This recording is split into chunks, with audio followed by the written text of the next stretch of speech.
Chapter 25. Reuben Smith.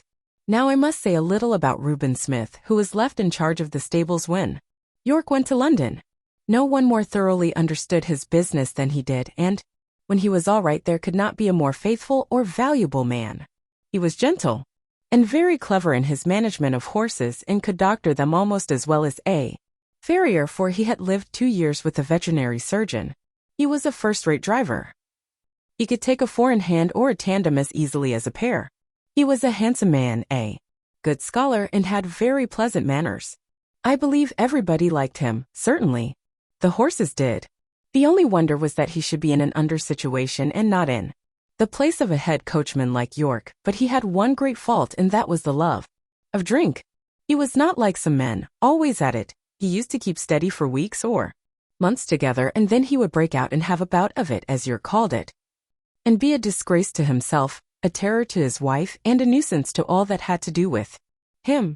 He was, however, so useful that 2 or 3 times York had hushed the matter up and kept it from the Earl's knowledge, but one night, when Reuben had to drive a party home from a ball, he was so drunk that he could not hold the reins, and a gentleman of the party had to mount the box and drive the ladies home.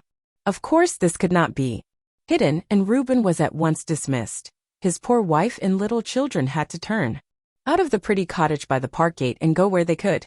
Old Max told me all this, for it happened a good while ago, but shortly before Ginger and I came, Smith had been taken back again. York had interceded for him with the Earl, who is very kind-hearted, and the man had promised faithfully that he would never taste another drop as long as he lived there.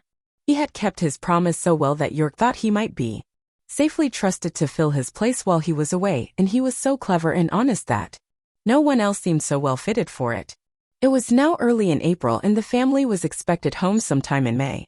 The light brougham was to be fresh done up, and as Colonel Blantyre was obliged to return to his regiment, it was arranged that Smith should drive him to the town in it and ride back. For this purpose he took the saddle with him, and I was chosen for the journey.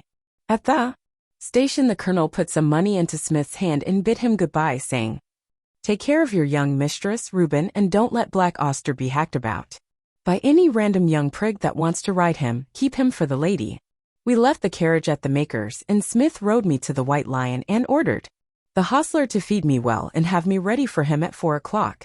A nail in one of my front shoes had started as I came along, but the hostler did not notice it till just about 4 o'clock. Smith did not come into the yard till 5, and then he said he should not leave till 6, as he had met with some old friends. The man then told him of the nail and asked if he should have the shoe looked to. "No," said Smith, "that will be all right till we get home." He spoke in a very loud, off-hand way, and I thought it very unlike him not to see about the shoe, as he was generally wonderfully particular about loose nails in our shoes. He did not come at 6 nor 7 nor 8, and it was nearly 9 o'clock before he called for me, and then it was with a loud, rough voice. He seemed in a very bad temper and abused the hostler, though I could not tell what for. 58. The landlord stood at the door and said, "Have a care, Mr. Smith," but he answered angrily with an oath, and almost before he was out of the town he began to gallop, frequently giving me a sharp cut with his whip, though I was going at full speed. The moon had not yet risen, and it was very dark. The roads were stony, having been recently mended. Going over them at this pace, my shoe became looser, and as we neared the turnpike gate it came off. If Smith had been in his right senses he would have been sensible of something wrong in my pace, but he was too drunk to notice. Beyond the turnpike was a long piece of road, upon which fresh stones had just been laid, large sharp stones over which no horse could be driven quickly without risk of danger. Over this road, with one shoe gone, I was forced to gallop at my utmost speed, my rider meanwhile cutting into me with his whip and with wild curses urging me to go still faster.